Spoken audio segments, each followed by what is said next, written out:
Okay, perfect. Okay, so our first question is...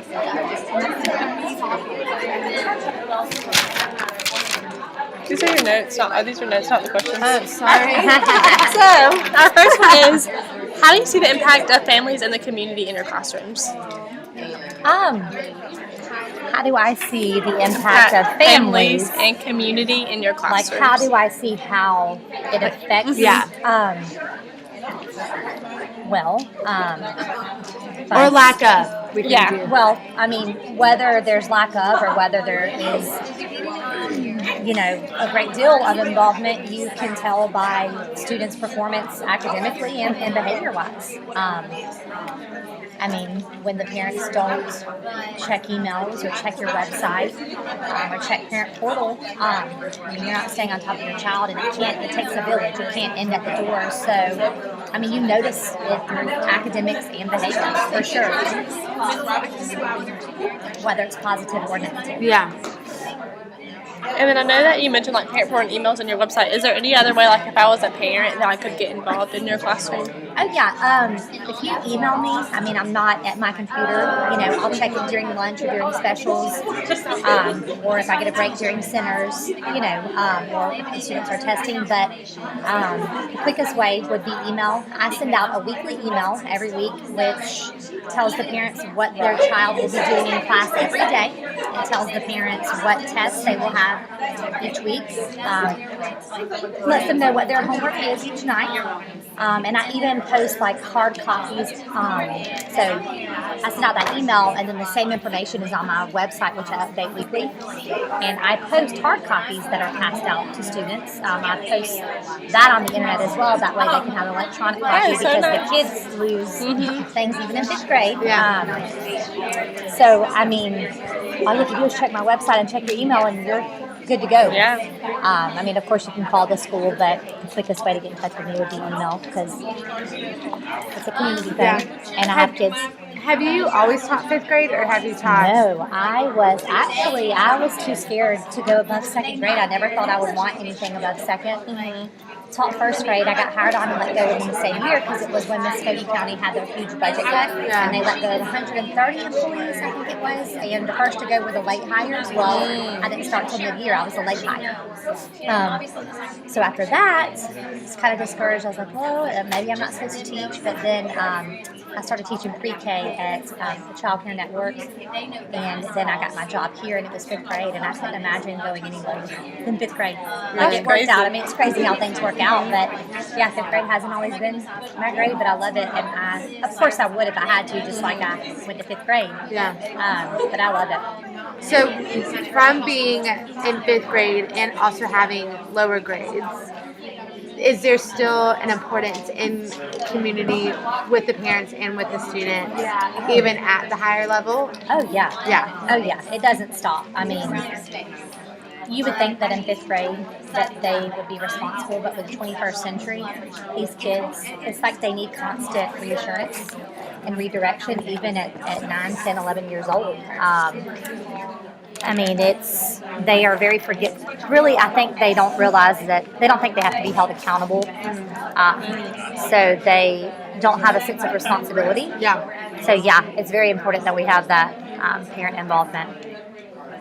For sure. I mean, of course, not too much. What I mean by parent involvement is encouraging your child to be responsible, not doing it for them, because it's either we have, I'm sorry. You're fine. It's okay.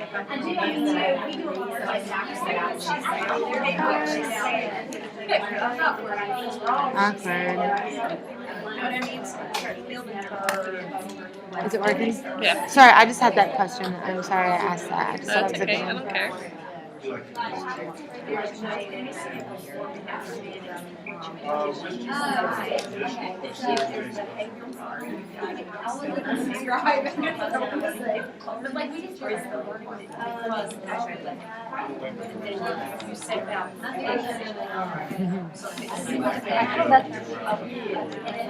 Hi, buddy. Say hi, bud.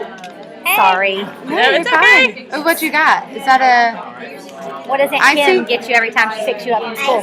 Man, you lucky boy. No, she or Avengers or Cousins. Sorry, sometimes he's so smart, he'll download these games. He's not supposed to download. But so smart. That makes you so. That goes back to the parents being involved. What they download. Yeah. All right.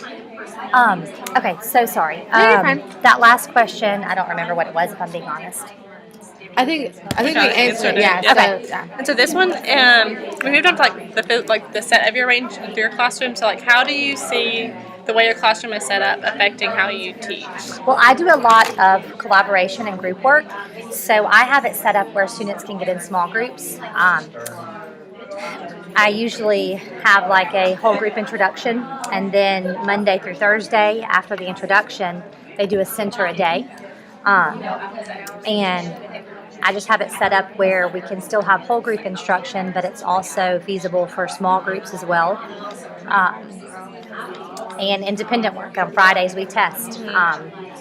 And I also have to be considerate, or be mindful of the fact that I need room to move around because I'm never at my desk. And with centers, I'm at a teacher-directed center that I have to check on the others and redirect them with their behavior or help them with their work.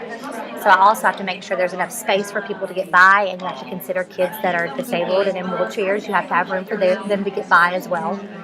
So it definitely has to be beneficial for learning and a safe setup for different types of learning, not just one type. You good? Make sure that volume is off, okay?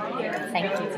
And then, so how do you start to structure a feel of community on the first day of school? Okay, so how do I start the structure and the what of community? On the first day of school, like how do you make sure it's a community starting on that first day?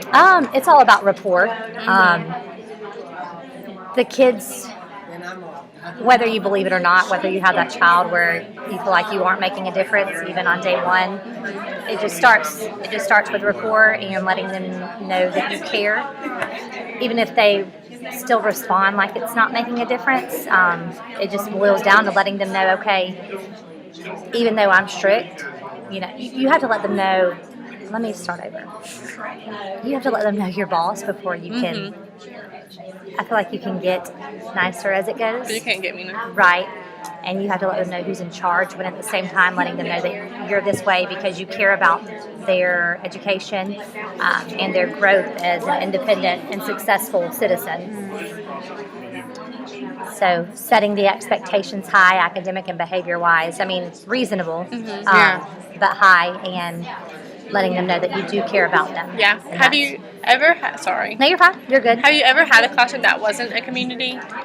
That was just like hard? Like community is in like where... They were like all supporting each other, all supporting you, you're supporting them. Well, we live in the 21st century and kids lack compassion, so yeah, most definitely. I mean, it's kids are mean, even in pre-K. So yeah, I have had that. And all you can do is remind them and redirect, constant reminders, constant redirection, and letting them know, hey, the person that you're being mean to could be your doctor one day, whenever something really bad happens to you, and you'll be thinking about how you treated them. I mean, just constant reminders, whether it makes a difference or not. Because again, if they don't have that redirection at home and that reinforcement at home, it doesn't matter. If mom and dad don't care, why should they care? True. This isn't a question that's on our paper, but I keep thinking about it. And it's something that, since the upper grades are like split up into grade levels, we're taught like to try to integrate all of our subjects. Right. But how do you do that? Well, reading wonders, that's the main thing that I go off of, and there's so many historical things in Reading Wonders that you can tie in to reading and language arts. I mean, because each week we have leveled readers, whether it's historical fiction, whether it's a biography, whether it's realistic fiction. I mean, but you can incorporate the civil rights movement, even like with science that we learned about, or with science and social studies. I mean, it's different things like child labor, the Delta. I mean, all kinds of stuff in the stories that you can kind of bring up and talk about. I think my struggle would be incorporating math,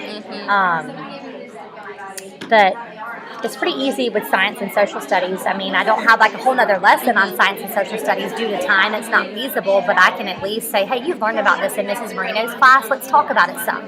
Tell me what you know. And like I know there's one story in Reading Wonders that's the civil rights movement, and there's one that's about Rosa Parks. I mean, so it's challenging, but it's doable.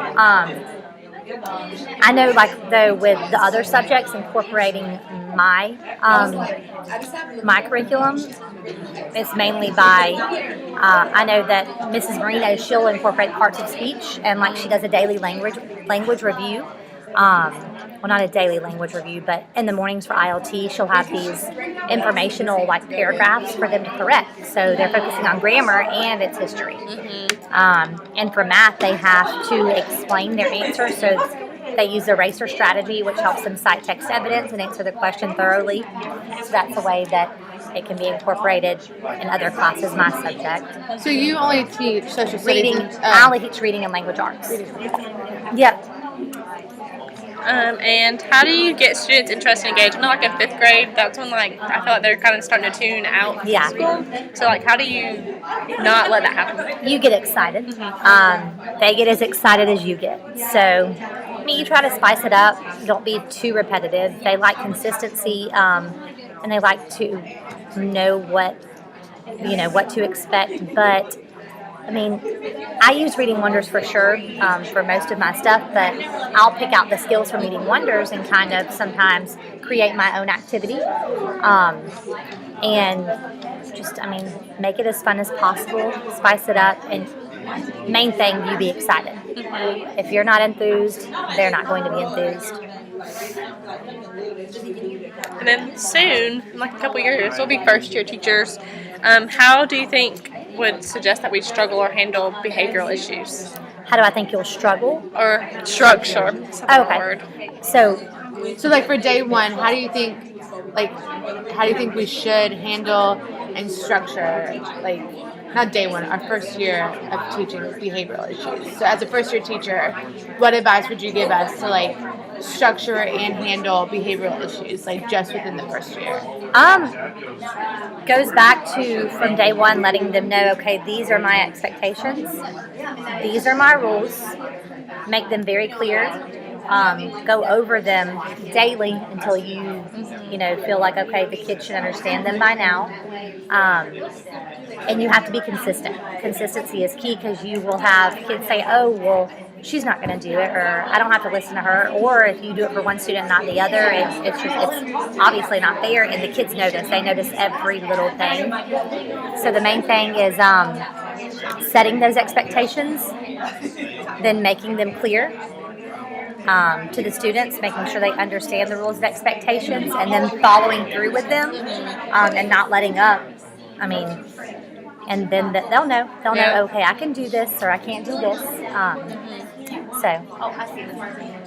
And how do you handle a student who has constant behavior issues?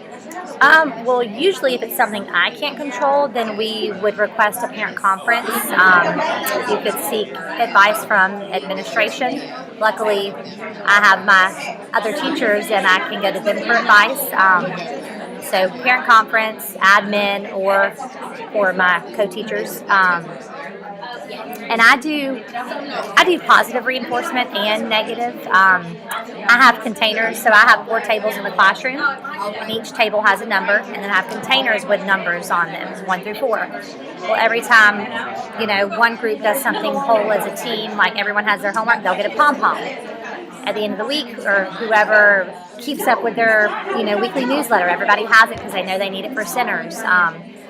They'll get a pom-pom. Whoever has the most at the end of the week goes to the treat basket. That's for each class. So I have different color pom-poms. And for negative reinforcement, we have a clipboard where we mark them for whatever misbehavior it is. And then that goes in as a conduct grade, which shows on their progress report and their report card. Yeah. So, do you have anything else? If you could go back to like your first year of teaching, what advice would you give yourself, or what would you want to change, like out of your first year? Remember that they're just kids, and a lot is expected of them. No matter, I'm kind of OCD. I like to have things a certain way, but at the end of the day, they're kids. they're capable of a lot of things, but some days they have bad days just like us. And that I don't regret anything because it's all a learning experience. There's still things that I need to work on, and that's just being a teacher. It never stops. But the only thing I wish I would have been mindful of was the fact that they are just kids. They're not going to do the right thing at all times, no matter how good they are.